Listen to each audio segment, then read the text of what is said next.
Hi, this is Dave from the Floodwood High School Industrial Arts program, and we're talking about tool safety, and we're going to talk about the safety of using a saw-stop table saw.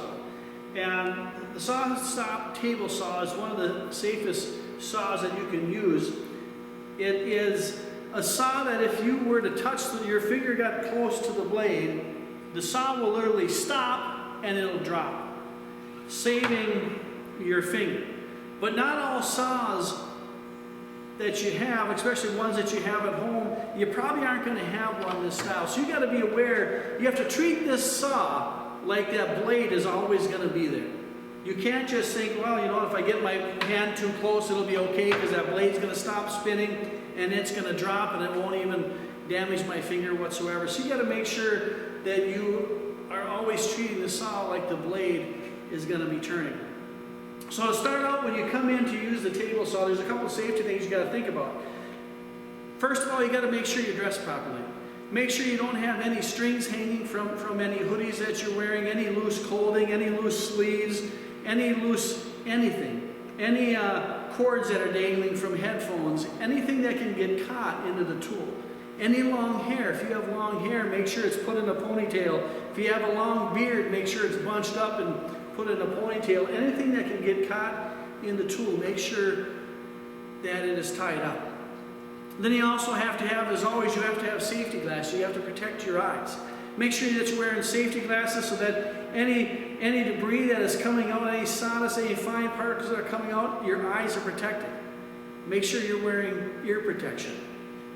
Whether it's this style or the individual earplugs or whatever you're wearing, make sure that you have ear protection on so that the sound of the saw doesn't damage your eardrums. And then you got to be aware of all the safety with the saw. So this saw has a couple of things. So this has got a splitter blade in here, a splitter guard in here, and as you push your board through the saw, this metal insert that is in here, it splits the wood, separates it apart, because a lot of times when you're ripping boards through the table saw, they'll want to bring themselves back together and pinch on the back side of the blade. And when it pinches on the back side of the blade, it's going to cause the saw to kick the board back. And when this saw kicks the board back, it's going to fly 25, 35, 40 feet. Or if it hits you or somebody else, it's going to leave a good mark. So you want to make sure that you have the splitter in place. This saw also has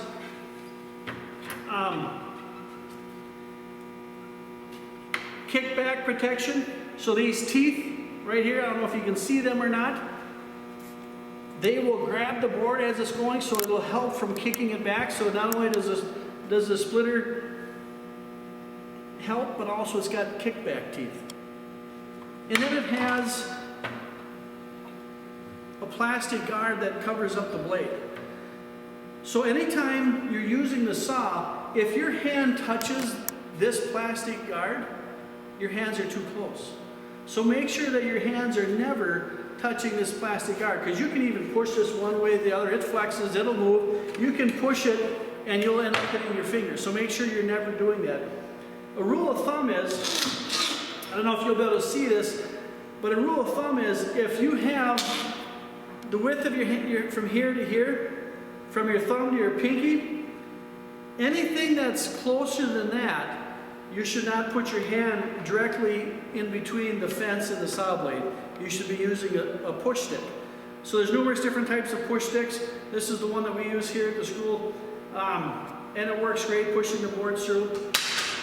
So you want to make sure that you're using a push stick and not getting your hand too close. Make sure the blade guard is down, and the metal guard that protects this kind of helps you give it a little bit more security, keeps your hands a little bit clear from there.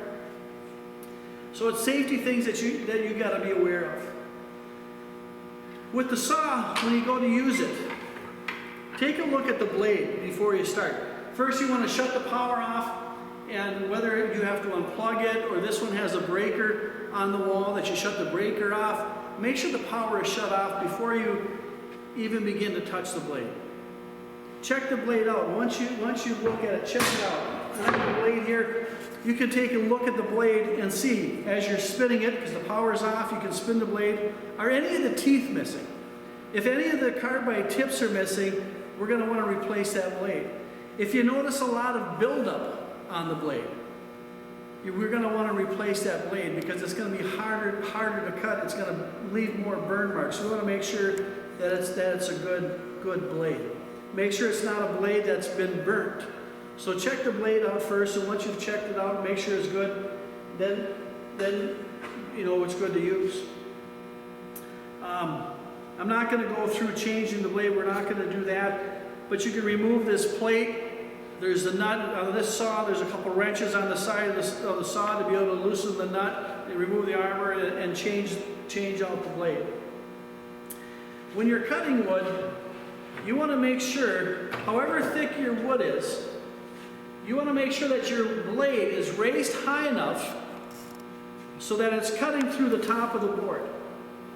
And a good rule of thumb is the height of the carbide blades. You can see the top of the blade, carbide tip to the bottom of the carbide tip. Make sure the whole carbide is sticking above the board. That way you know that your blade is going to be high enough. If you start out and it's just barely, you're going to go through, and if there's any little bit of discrepancy in your board, it's not going to cut all the way through. So make sure that it's high enough. You also don't want the blade sticking up like this. The more blade exposed, the more likely you're going to get to cut yourself. Also, it's going to cause more likely for kickback to happen as well.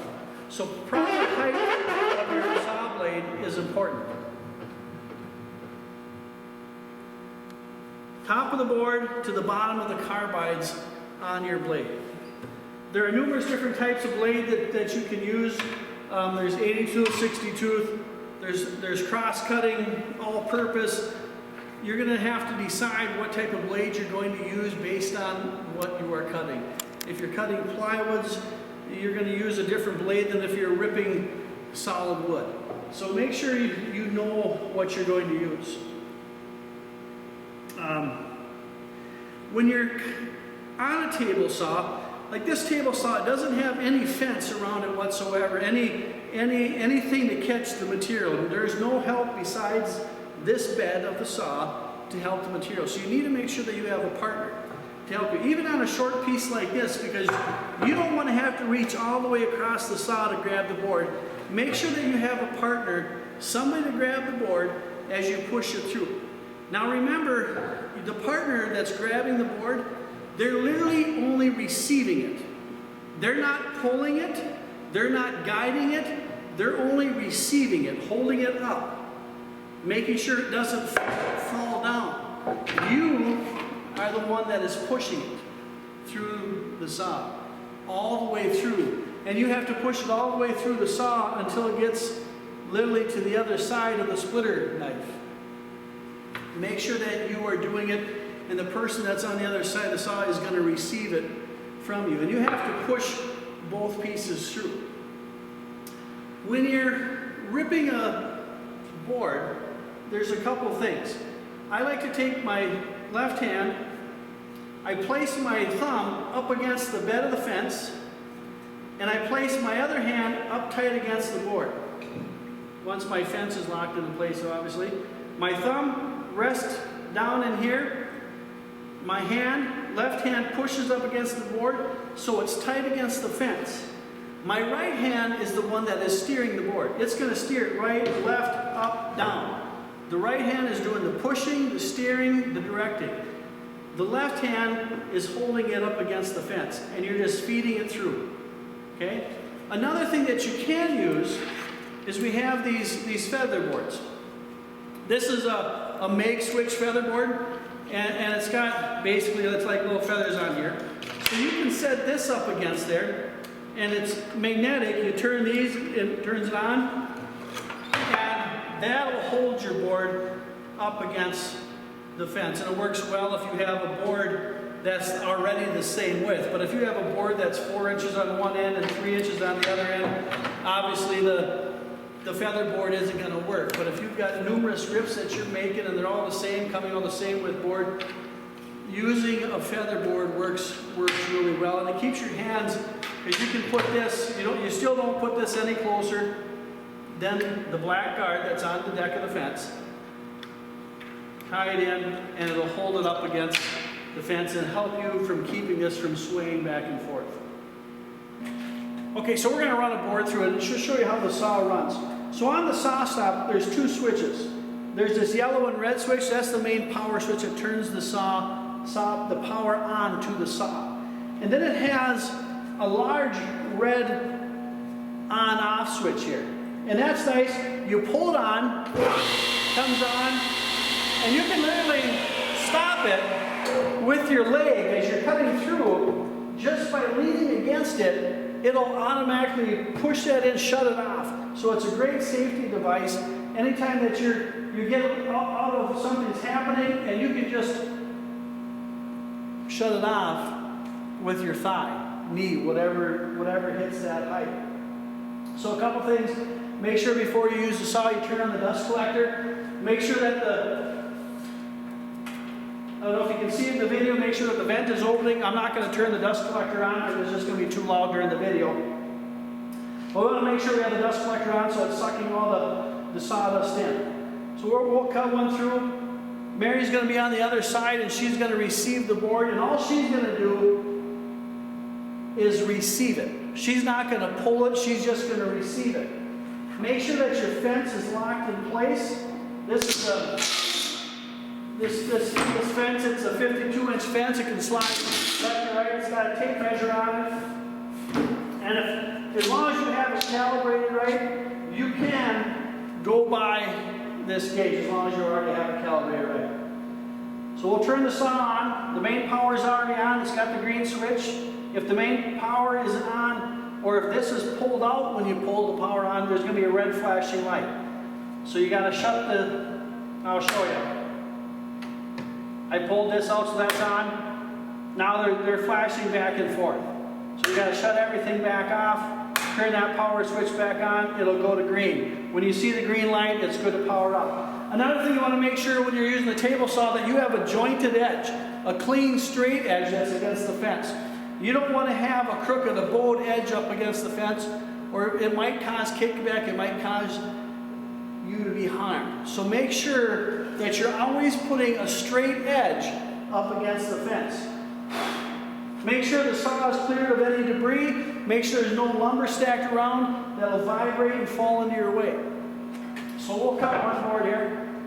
Turn it on. We make sure we have our safety glasses on, our ear protection on, and we'll make a cut.